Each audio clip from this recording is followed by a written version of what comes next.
Privilege to invite Dr. Jagat Narula, who's here with us. He's the Executive Vice President and Chief Academic Officer at the McGovern Medical School at UT Health Houston. He's the current President-elect of the World Health Federation and served as the Editor-in-Chief and Executive Editor of many preeminent journals, the most of it being the Journal of Cardiology, that is JACC. Thank you, Dr. Kaur, for the invitation, and I'm sure that everybody would be surprised at what is publishing doing here.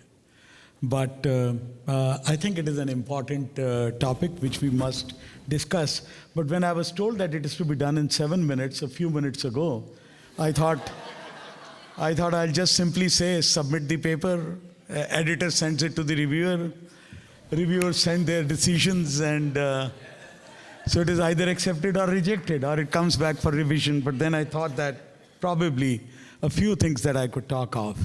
So the most important thing that I wanted to start with was, what do the editors do? And the editor's role has evolved. I mean, the actual editors who really worked towards it had a very different role. And I do not know how many of you have seen this movie Genius, that was back in 2016, which was based on the same novel which was created by Scott Berg, which was a Pulitzer Prize winner.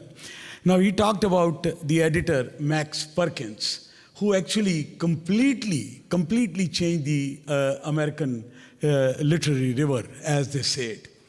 So, not only that he did that, he was the author's best friend, he was their money lender, their marriage counselor, their psychoanalyst, and along the way, he began offering them titles.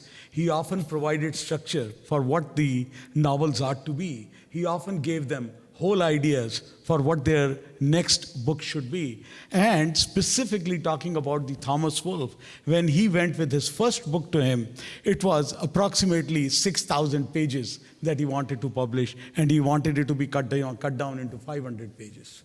Now, Thomas Wolfe, as you would agree, that he just walked out with his manuscript. He had written it, and it was all his effort.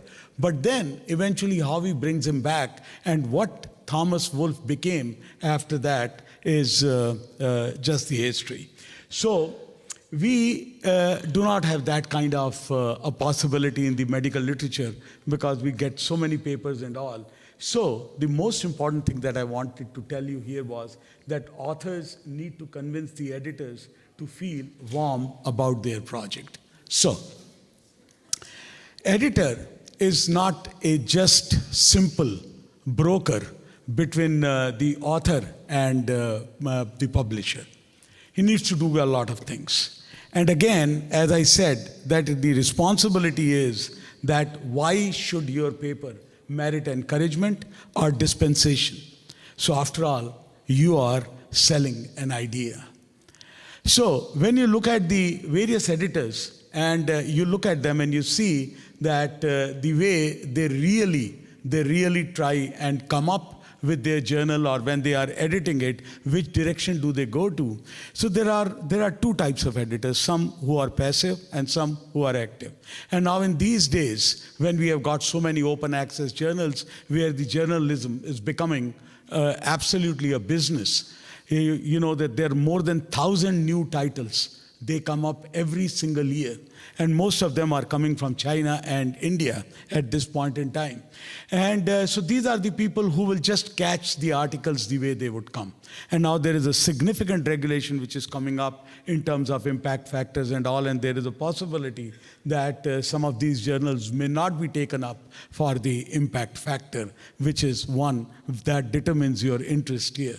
Now, the people who are, the editors who are active editors, they work on three logics. One, who always bet on the winning horse.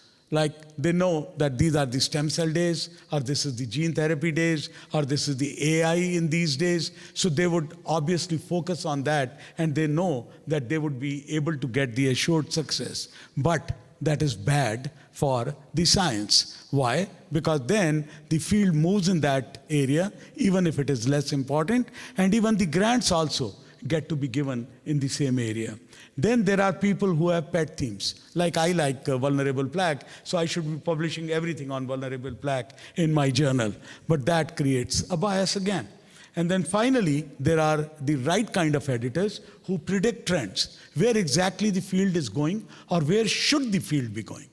And that is what you really need to get after.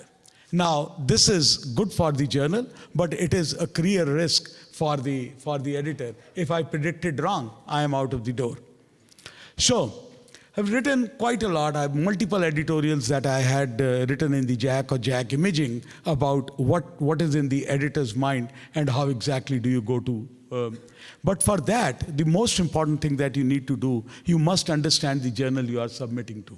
So if I say it on behalf of JAC, JAC has an impact factor of 27. Its acceptance rate is 4 to 6. So 4 to 6 articles out of 100 that we receive every week would be accepted. So we really have to evaluate where exactly are we sending the article. So JAC gets more than 100 papers per week.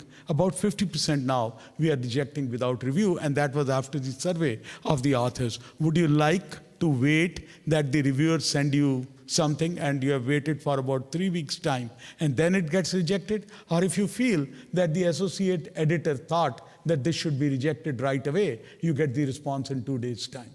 Now, it doesn't mean that your article is a bad article. The possibility is that that is not what I'm focusing on. For example, in JAC Imaging, I'm not looking at some sequences for the MRI. It should go to a technology journal or it should go to a radiology journal, so I may reject that article without review. Or there is a possibility that there is another similar article which is in the pipeline, which is going to be accepted soon or has been accepted and it is coming through in the next issue. Then obviously I do not need to have a similar or a repetitive article in there.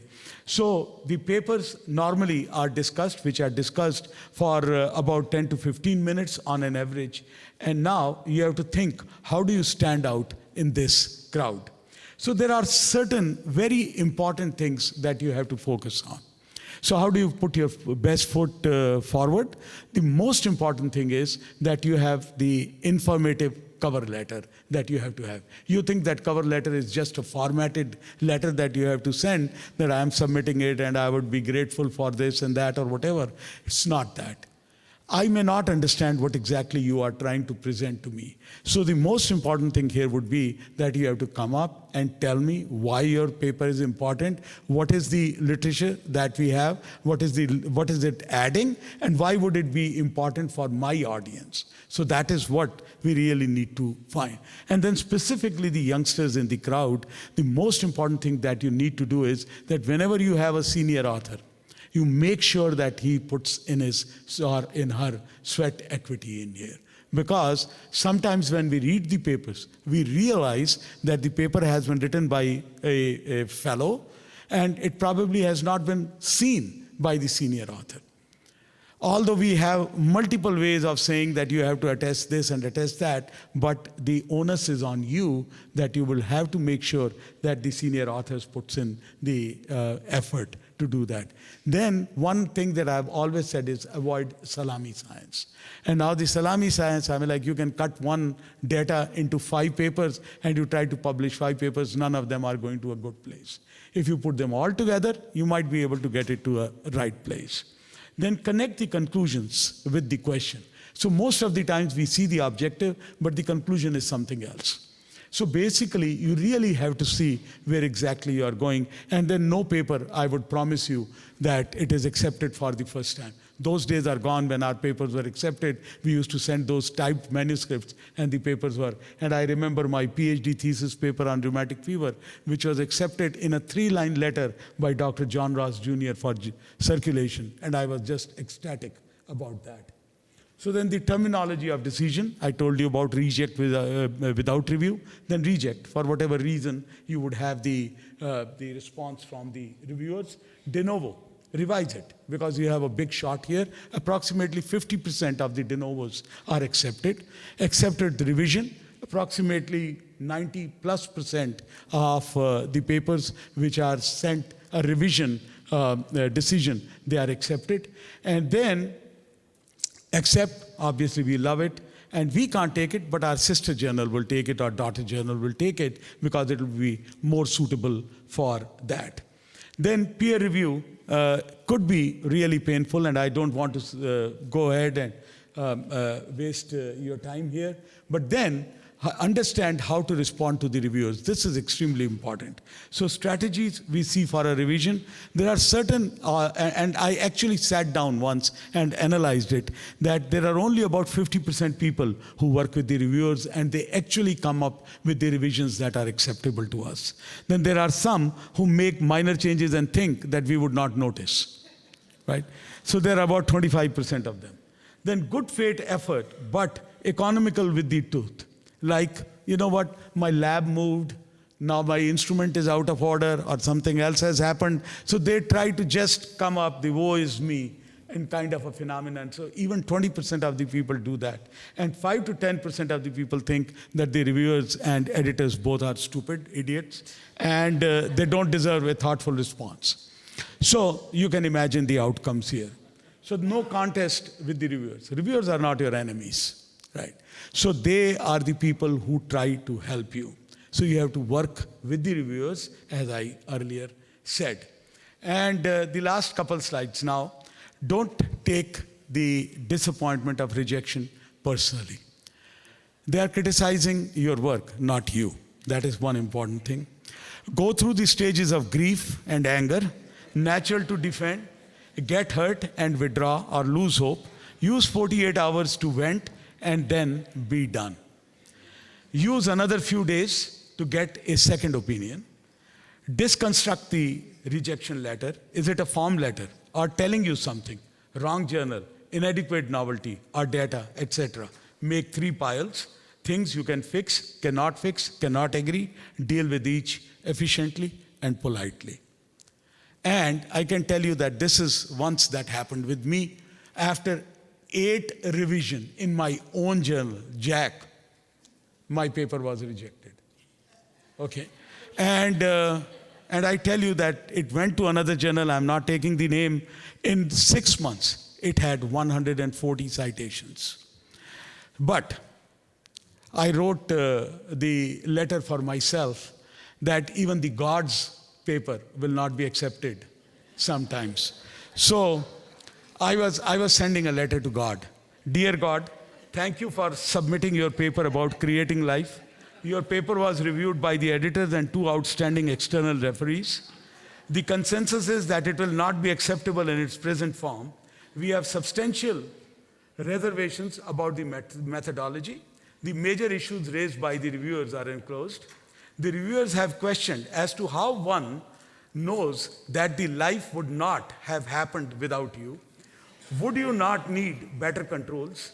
The fact that you did a few billion of times over does not matter. The design was flawed from the Adam, that the experiment was not randomized and subject to selection bias. Finally, the editors need more outcome data about your creation, particularly as to what is life supposed to achieve. So please resubmit addressing all the editorial and reviewers' concerns point-wise. Given the extreme changes required, we will treat your paper as a de novo submission. You have been our most prolific author and have supported our journal. We look forward to more high-impact research coming from you. So, thank you. So journals need you as much as you need them. Make sure you sell us the right stuff in the right package. Thank you.